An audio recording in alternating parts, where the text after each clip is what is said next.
આપણને ધોરણ 10ના basic MCQ જે છે આપણે એમનો આજે અભ્યાસ કરવાનો છે.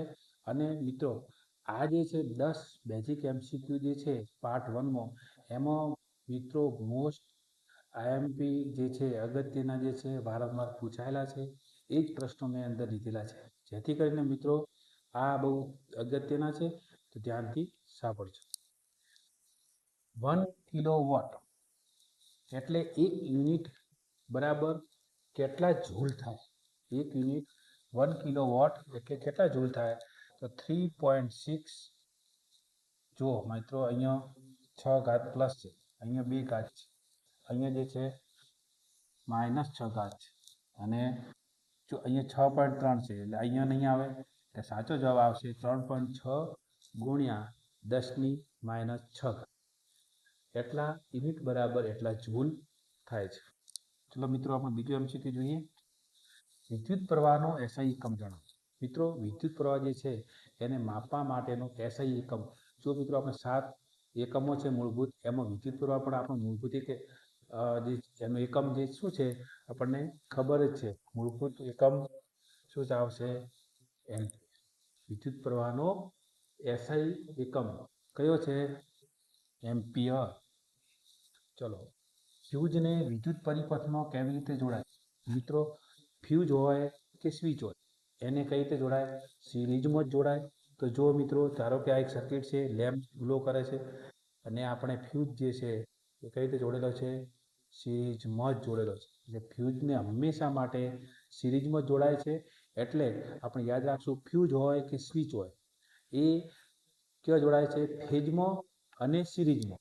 એટલે આપણે આ ફ્યુઝ ક્યાં જોડાય છે? સિરીઝમાં. વિદ્યુત સ્થિતિમાનનો તફાવત એટલે શું? મિત્રો આપણને ઘણી વખત એવું લાગે કે આ વિદ્યુત સ્થિતિમાનનો તફાવત એટલે શું, એમ કન્ફ્યુઝ થઈ જવાય. વિદ્યુત સ્થિતિમાનનો તફાવત એટલે વિદ્યુત પ્રવાહ? ના, વિદ્યુત પ્રવાહ અને વિદ્યુત સ્થિતિમાનના તફાવતને કોઈ લેવા. વિદ્યુત સ્થિતિમાનનો તફાવત એટલે અવરોધ? ના. તો વિદ્યુત સ્થિતિમાનનો તફાવત એટલે આવૃત્તિ? તો ના. વિદ્યુત સ્થિતિમાનનો તફાવત એટલે વોલ્ટેજ. વિદ્યુત સ્થિતિમાન તફાવત એટલે જ વોલ્ટેજ ભાઈ. વિદ્યુત સ્થિતિમાન તફાવતને આપણને ઇંગ્લિશમાં આપણે વોલ્ટેજ કહીએ છીએ. વિદ્યુત બલ્બમાં ફિલામેન્ટ માટે એકમાત્ર ઉપયોગ થાય છે. ફિલામેન્ટ વિદ્યુત બલ્બ છે એની અંદર કઈ ધાતુનું ફિલામેન્ટ બનેલો હોય છે? તો કઈ ધાતુનું છે? નિક્રોમ નહીં આવે, તો એલ્યુમિનિયમ નહીં આવે, એલ્યુમિનિયમ આવશે? નહીં આવે.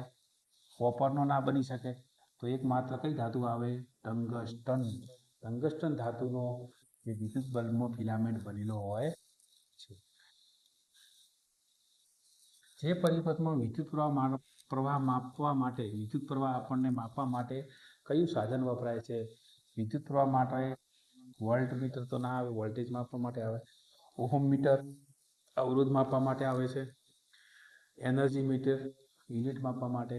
પરંતુ એમીટર જે છે એ ક્યાં વપરાશે? વિદ્યુત પ્રવાહ માપવા માટે એમીટરનો ઉપયોગ થાય છે. જે પરિપથમાં વિદ્યુત પ્રવાહ માટે વાપરવા માટે વપરાતું સાધન એમીટર કઈ રીતે જોડવામાં આવે છે? મિત્રો બહુ અગત્યનો પ્રશ્ન છે. એમીટરને કઈ રીતે જોડવામાં આવે? સમાંતરમાં ક્યારેય પણ જોડવામાં આવશે નહીં. સમાંતરમાં જોડતા પણ નહીં, નહીતર એમીટર બળી જશે. તો આપણને એમીટર હંમેશા શ્રેણીમાં જોડવામાં આવશે. કઈ રીતે? આ રીતે શ્રેણીમાં જ એમીટરને હંમેશા જોડવામાં આવે છે. વિદ્યુત પરિપથમાં વોલ્ટેજ એટલે વિદ્યુત સ્થિતિમાનનો તફાવત માપવા માટે વપરાતા સાધન એમીટર કઈ રીતે જોડવામાં આવે છે? રિપીટ પ્રશ્ન છે, તો આપણને યાદ રહી ગયું કે શ્રેણી.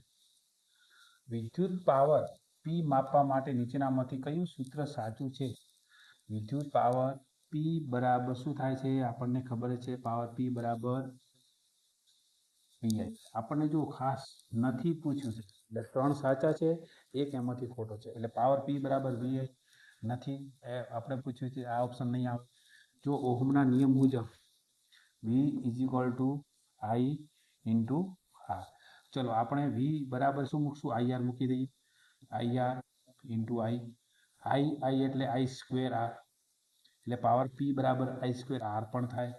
તો I² R જે છે આ પણ ઓપ્શન નહીં આવે. તો ઓહમના નિયમ મુજબ R બરાબર શું થશે? સોરી, આઈ બરાબર શું થશે? આઈ બરાબર વી ભાગ્યા આર થશે. તો આપણે આઈ બરાબર વી ભાગ્યા આર મૂકશું.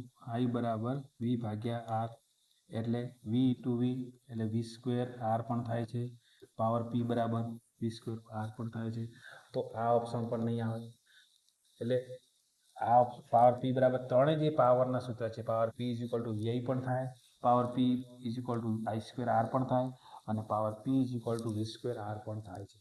પરંતુ આ જે ફોર્મ્યુલા છે power P is equal to I square ક્યાંય થતું નથી. તો મિત્રો આટલું આપણે યાદ રાખશું અને નેક્સ્ટ બાકીના એમસીક્યુ છે આપણે સોલ્વ કરશું. જેથી કરીને અમારી સાથે જોડાયેલા રહેજો. ઘરગથ્થુ વાયરિંગમાં આપણે છેલ્લો એમસીક્યુ લઈ લઈએ. ઘરગથ્થુ વાયરિંગમાં અર્થિંગનો કલર કેવો હોય છે મિત્રો? અર્થિંગ એટલે અર્થ એટલે જમીન, જમીનનો કલર લીલો હોય. તો આપણે યાદ રાખશું અર્થિંગનો કલર હંમેશા કયો હોય છે? લીલો. ચલો મિત્રો, આવા એમસીક્યુ માટે તમે અમારી સાથે જોડાઈ રહેજો. પાર્ટ 2માં વધારે એમસીક્યુ લઈને આવીશ. જય ભારત, જય હિન્દ.